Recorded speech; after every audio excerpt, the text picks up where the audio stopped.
There are anglerfish up in the mountains of Malaysia. The afternoon sun, cold and pale, stared down as I stood there by the mountain lake, staring across eerily calm waters while idly fiddling the car keys in my pocket. A cold wind swirled around, wrapping me in its tendrils. They're anglerfish, you know. Big, mean ones. Only seen him once, but that once was enough. The old man muttered those words hoarsely, his back turned to me, wrinkled hands gripping the fishing rod and swinging it hard. I briefly wondered what a white man like him was doing up here in Cameron Highlands, before deciding that he was probably an expatriate living out his last days in a place similar to home. Splash, echoed the noise of a lure breaking the lake's surface, sinking into the dark depths. Here, in the lake? Disbelief crept into my voice. Is that what you're fishing for? No, of course not. Don't be silly. He set his rod down, then turned to face me, sweeping a gaunt hand across the trail line, gesturing to the nearby mountain range. Up there. They live up there in the mountains, came his voice, barely a whisper, as though fearful of someone or something else hearing him. An inexplicable shiver ran through me. What do you mean, Mr. Thompson? An awful dread settled in my mind, and I urged him on in morbid curiosity. He simply shook his head with pursed lips. After a long while of us staring at each other, I gave up, turning to walk back to my rented car, his voice still ringing in my ears. Hands trembling, I fumbled with the car keys and clumsily pried open the driver's door, all the while reprimanding myself for being taken in by the man's ramblings. As the car wheezed its way forward, my thoughts wandered backward, retracing their steps to the rather sketchy-looking travel agency, where I had wandered after taking an overpriced taxi to Kuala Lumpur City from the airport. A hole burned in my wallet. It was an office littered with piles of boxes and brochures, where a plump Chinese lady sat amongst the chaos, the smell of incense permeating the entire room, mingling with an odor of wetness. Her bulging eyes and rounded fat cheeks reminded me of a fish, peering at me from behind her desk with a watery gaze. After a quick glance at my proposed itinerary and budget, she wordlessly shook her head and fished out a calculator, on which was keyed in a much lower sum of money, sliding it over to me along with a yellowed brochure, stamped the travel agency's symbol, a strange-looking fish, or something close to it. Guarantee no disappointment. You will enlighten to the universe, shouted the brochure's bright red headline in broken English. Looking over the list of places to visit, it seemed tame enough, except for one or two obscure locations that I had never heard of, and a few scribbled names next to the bolded words Cameron Highlands. Better yet, a rental car was also included in the package. In hindsight, the whole setup should have set off alarm bells, but I was a naive foreigner, eager to take the best deal and be done with it. Thanking her, I hastily left the office, eager to acquire my rental car and spend the rest of my holiday up in the Highlands, away from the city's dreadful heat. All was well for the next few days, and I thoroughly enjoyed my stay, until I reached the final item on my brochure's itinerary, a hastily scribbled J. Thompson and an address, which led me down unmarked roads to the Old Fisherman. When I returned to my senses after the mental journey back in time, the sky, overcast since morning, had torn open and drenched the world in a torrent of water. Around me the earthen walls seemed to close in menacingly, and deep valleys loomed around every bend like hungry mouths poised to swallow the mountains. Through the rain the car slogged for half an hour, before I finally caved and decided to find lodging instead of risking it. As if on cue, lightning pierced the watery veil for a moment, illuminating a rather worn building in the distance, flanked by dead trees. On closer inspection, it turned out to be a hotel, a rotten concrete corpse in the shadow of the mountains, its skin peeling and flaking away. Pulling into the empty parking lot, the rented car drew its final breath, refusing any further attempts at being resurrected. In resignation I grabbed my backpack and coat from the back seat, resolving to have a good night's rest and wake early in search of a mechanic. By the time my feet touched the hotel lobby's doorstep, water had soaked every inch of clothing, chilling me to the bone. Weakly pushing the heavy wooden door open, I stepped into what could only be described as false opulence, in stark contrast to the hotel's faded exterior. In the middle of the lobby, gold-bordered paintings adorned the pillars, hanging above plump couches lined with velvet cushions. An ornate reception desk stood at the far end of the room, the wooden surface carved with a fish symbol like the one at the agency, with a flight of stairs beside it leading upwards. A locked door stood behind the desk, marked FRMEZOY.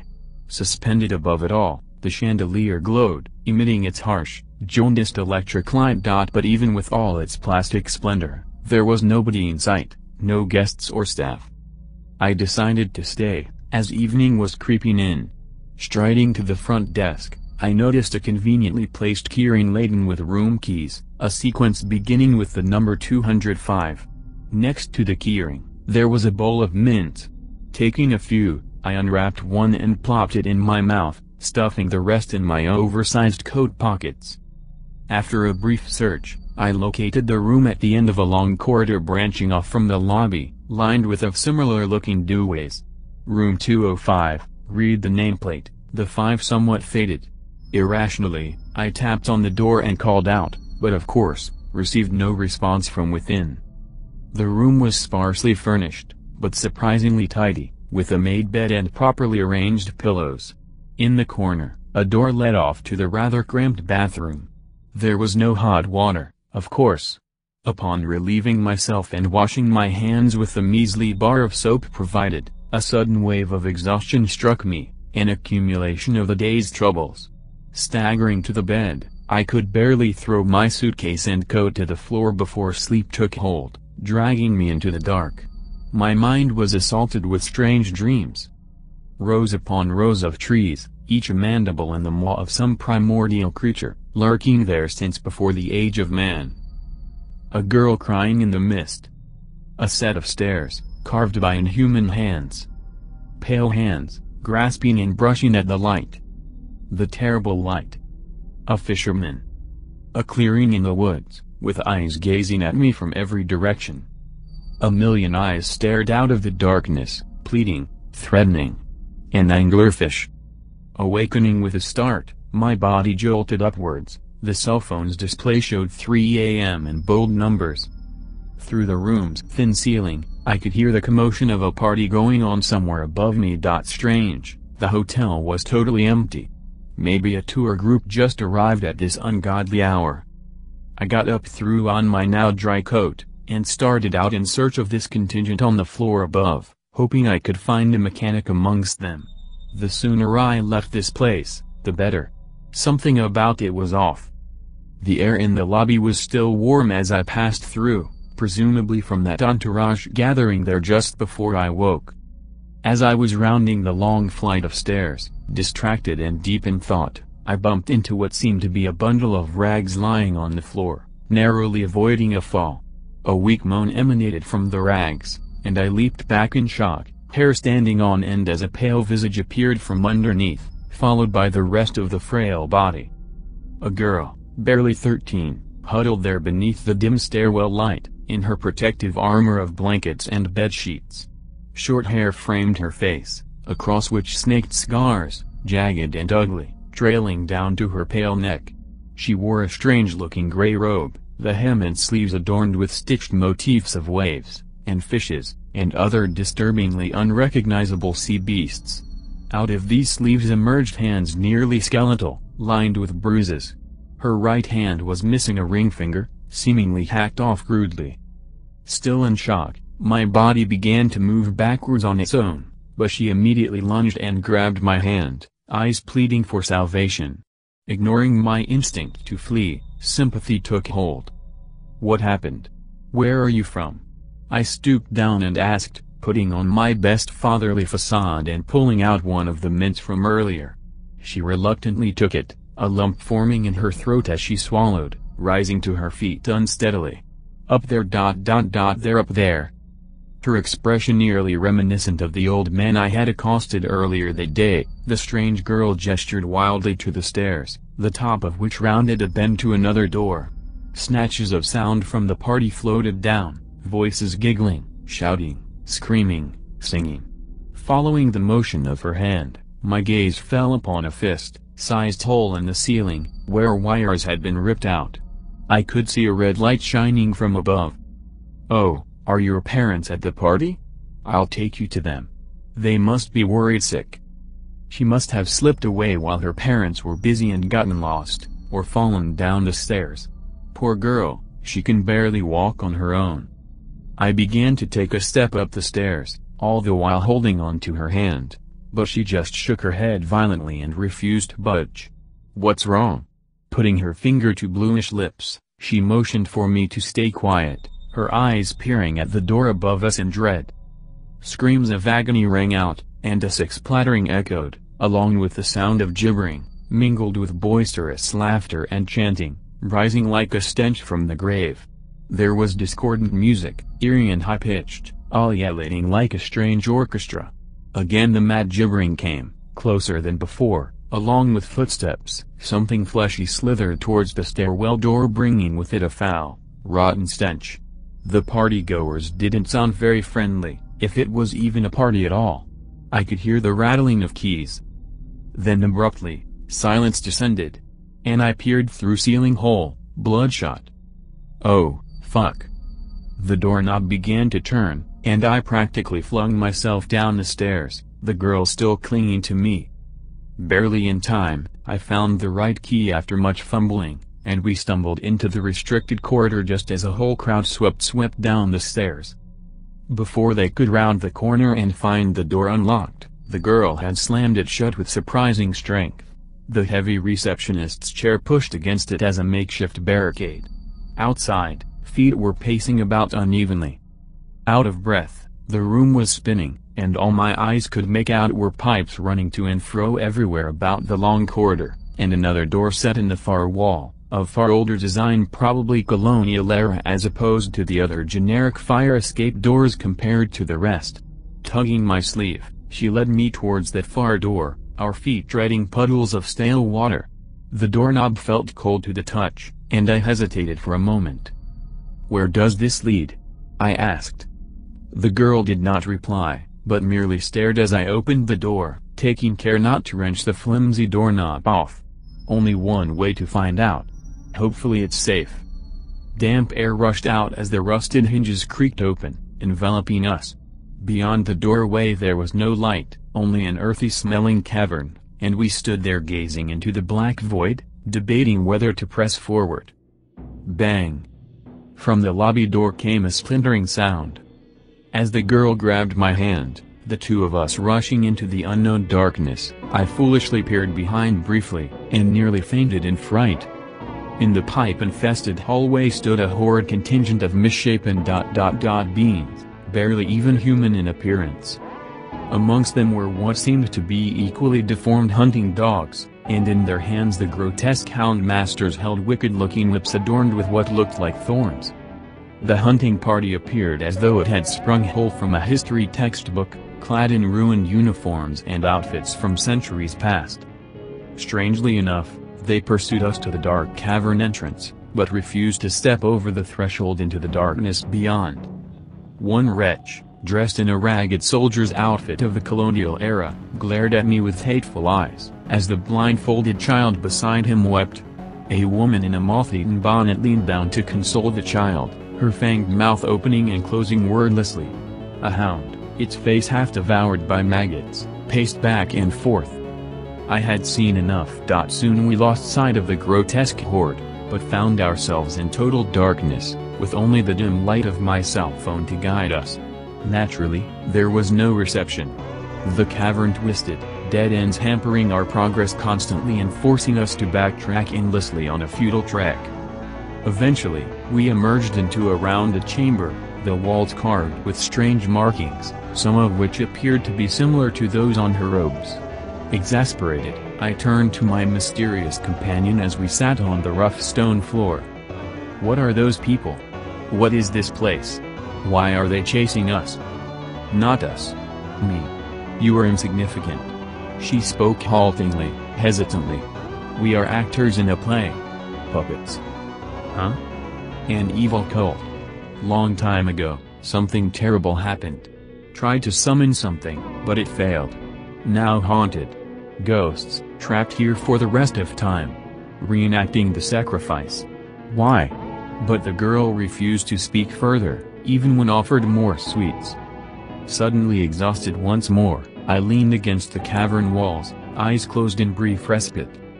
When I opened my eyes, the girl was nowhere to be found.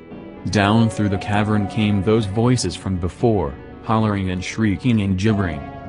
Has she been caught by them? No, it was just for a few seconds. Regardless, I ran, like a coward. I ran, without consideration for the girl's safety, only my own. I ran, and before I knew it, the cavern had begun to slope upwards. I ran, and emerged from beneath the earth into a cloud forest, ancient and pristine, dark as the deep sea. Trees grew taller than the eye could see, flanking my path, and I could hear an owl calling out somewhere overhead.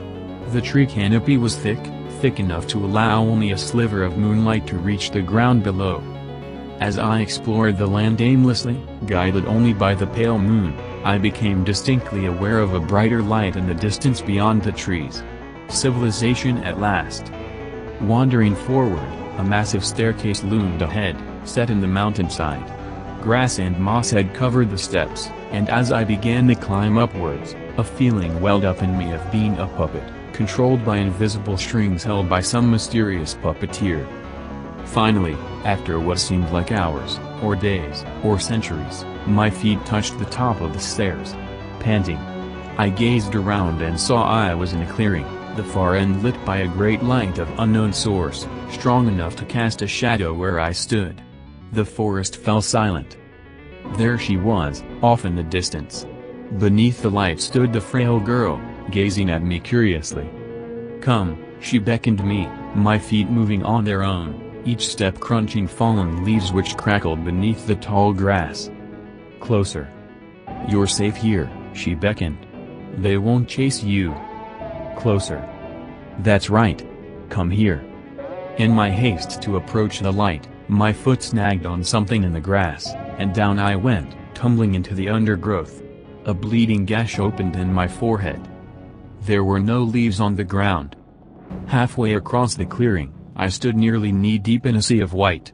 Around me were bones, some animal, some human, some terrifyingly primordial, of races that built great cities and were led to ruin, long before man's ancestors first rose from the sludge.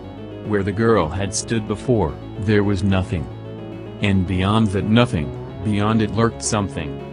In the great darkness beyond the clearing, something vile stirred within the deep sea of trees, an unwholesome fleshy shape from which the maddening light spewed forth, luring me in.